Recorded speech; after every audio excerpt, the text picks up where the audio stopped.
Alright, what's going on? So today we're going to be talking about Pokimane. She's recently embarrassed herself not once but twice, the first time being about the Kendrick Lamar halftime performance and the second one being about the streamer landscape, where Pokimane said that it's becoming more male dominated and she uses Kai and Speed as an example, which is beyond stupid. They're like the two worst examples to use if you're trying to justify it becoming more male dominated. With probably zero musical capabilities, think that Kendrick Lamar didn't deserve the halftime show. What? What do you mean? Like, sure, we could sit here all day and be like, oh, I actually think this artist deserved it. What? I kinda agree with Pokimane. Kendrick Lamar was probably the best person to choose for the halftime show, and I'm not even saying this as like a Kendrick fan. He had the most hype. The whole Kendrick Lamar versus Drake beef was seriously just generational. Plus, who wouldn't want to see Kendrick Lamar call Drake a PDF file in front of 100 million people? Only white people hated it. I didn't want to say it. As a white passing person, I didn't want to say that.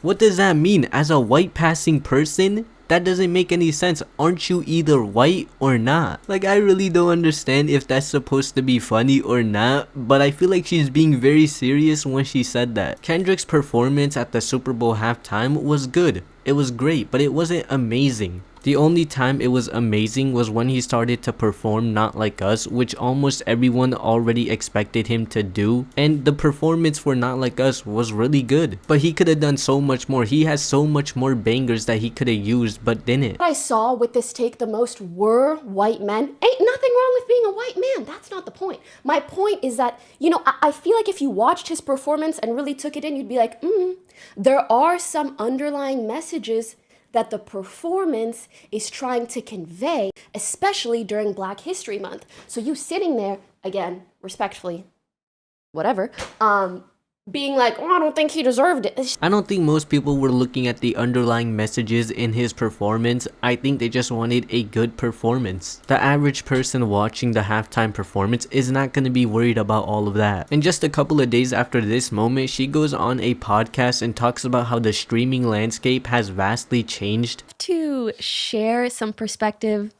a little bit unrelated, but a little bit related. As much as I think Kai and Speed are incredible, and what they do is incredible, also when I think of them, I think of how much the audience has changed over the years as well. I mean, it makes sense when you think about it. During COVID time, which she's kind of mentioning before this, everyone was forced to be at home. And the only thing you could do during COVID was go online. So there was probably a lot of influx of people who were just on Twitch because of COVID or really just social media in general. At an analytics perspective, I find it really interesting to see who are the top streamers, their similarities, their differences, especially in terms of audiences.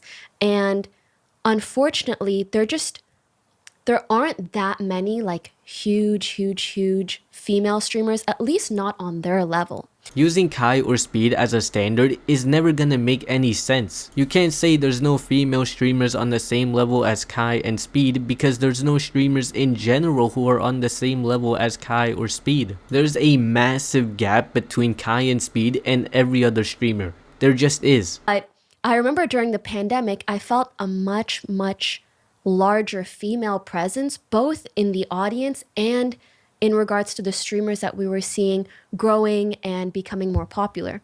Didn't the infamous hot tub streams become a thing during COVID? The female streamers who were blowing up weren't blowing up because they were entertaining, but because they were attractive. They were sitting in a hot tub in their bikinis, writing down people who subbed to them on a whiteboard. Even now, there aren't many female streamers that are doing anything close to Kai or Speed. They are constantly doing crazy streams like subathons, gaming marathons, and doing crazy live streams with other celebrities. I should have said that there isn't really any streamers who are doing the same thing Kai and Speed are doing. They are just on a completely different level to every other streamer. But that's gonna be it for me. Let me know what you guys think about the streaming landscape that's changing according to Pokimane. Peace out.